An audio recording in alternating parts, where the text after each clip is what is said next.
33টা দিনের বর্ণনা তো কিভাবে দিবে এত কম সময়ের মধ্যে? তার মূল কথা হচ্ছে ভয়ঙ্কর কাটছে আমাদের। আমরা সবসময় অস্ত্রের মুখে ছিলাম। তো বাসায় আসতে পারবো নাকি, ফ্যামিলির সাথে মিট করতে পারবো নাকি, এটা নিয়ে মনে হচ্ছে যে আমরা পারবো না আর কি। তো আগের স্মৃতিগুলো মনে পড়তেছিল, মনে হচ্ছে ওটাই শেষ মুহূর্ত ছিল, যে ওদের সাথে কাটানোর মুহূর্ত ছিল। তো সবসময় আল্লাহর কাছে দোয়া করতাম, নামাজ পড়ে, তখন রমজান মাসও ছিল, বেশি বেশি দোয়া করছি যাতে আল্লাহ আবার ফ্যামিলিতে দেশে আবার ফিরে আসতে পারি, সবার সাথে আবার মিট করতে পারি, এটাই দোয়াটা করছিলাম। আর ওরা হচ্ছে অস্ত্র টস্ত্র নিয়ে ঘোরাঘুরি করতো, মাঝে মাঝে ওপেন ফায়ার করতো। বিশেষ করে নেভি শিপ যখন আসতো তখন ওরা আমাদের সাথে খুবই রাফ ব্যবহার করতো। তখন আমাদেরকে ব্রিজে সবাইকে একসাথে গাদাগাদি করে থাকতে হইতো, এবং ওখানে স্পেস ছিল খুবই কম। তো সবাই ঠাসাঠাসি করে নিচে ফ্লোরিং করে ঘুমাইতে হইতো। ঘুম তো আর হইতো না, মানে শুয়ে থাকতাম। তো এইভাবেই গেছে আর কি দিনগুলো, মৃত্যুর ভয়ে কখন বাসায় আসবো। আর তখন এক একটা দিন এক একটা মাসের মতো লাগতেছিল। তখন একটা বিশৃঙ্খল পরিস্থিতি সৃষ্টি হয়েছে। কেউ মানে মনে হচ্ছিল যে আমরা স্বপ্ন দেখতেছি, মনে হচ্ছিল মানে সবসময় মুভিতে দেখে আসছি যে এরকম অ্যাটাক হয়, শীত শুনে আসছি, এবং আমরা এগুলো নিয়ে সোমালিতে যাওয়ার আগে ফানও করতেছিলাম যে সোমালিয়ানরা আসবে বা এই ধরনের ফান করছে অনেকেই। তো ওইটাই আমাদের সাথে সত্যি হয়ে গেছে আর কি। তো প্রথম প্রথম বিলিভই হচ্ছিল না। তখন আমি ইঞ্জিন রুমে আমি ডিউটিতে ছিলাম, যখন মাইকিং করছে আমাদেরকে ব্যাক করতে হবে ব্রিজে, ওরা অলরেডি আমাদের একজনকে ক্যাপচার করছে।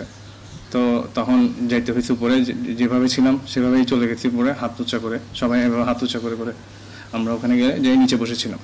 তো ওরা আমাদের হেড কাউন্ট করছিল।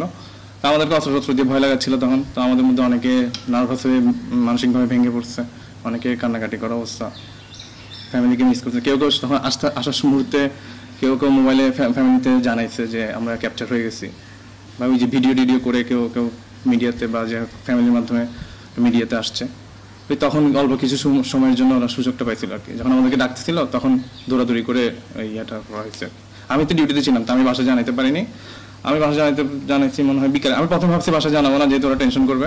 আমার প্ল্যান ছিল বাসা জানাবো না, কিন্তু পরে যখন ওরা মোবাইল নিয়ে ফেলতেছে তখন বুঝলাম যে কি না জানালে এখন ওরা উল্টা আরো বেশি টেনশন করবে। হ্যাঁ, আসলে তো 33 দিন বলতে গেলে তেমন কোনো দিন না, নর্মাল যদি আপনি থাকেন। যেমন আমরা তো নিয়ে যাই যে আমরা 6 মাস জাহাজে চাকরি করে আসব, কিন্তু এই 33টা দিন বলতে গেলে আমার 33 বছরের সমান, বা আমার সারা জীবনের একটা এই অভিজ্ঞতা বা এরকম একটা পরিস্থিতি আমি যখন সম্মুখীন হলাম আর কি। যে তো ওই 33টা দিন বিভীষিকাময় 33টা দিন আমার এই সারা জীবনের এটা হয়ে থাকবে আর কি। তো কারণ প্রতিটা দিনই আমি পার করেছি একটা উৎকণ্ঠার মধ্যে ছিলাম যে আমি কি আদৌ ফিরে যেতে পারবো, বা গেলেও আমি কখন ফিরে যাব, কখন তাদেরকে প্রিয়জনদেরকে কাছে পাবো।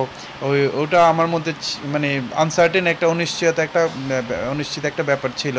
তো যে কারণে প্রতিটি দিনই আমাদের কাটতো হচ্ছে মানে খুব উৎকণ্ঠার মধ্যে আর কি। সো আমরা চাইতাম যে তাড়াতাড়ি একটা দিন পার হলে আমরা স্বস্তি পেতাম, এরকম আর কি।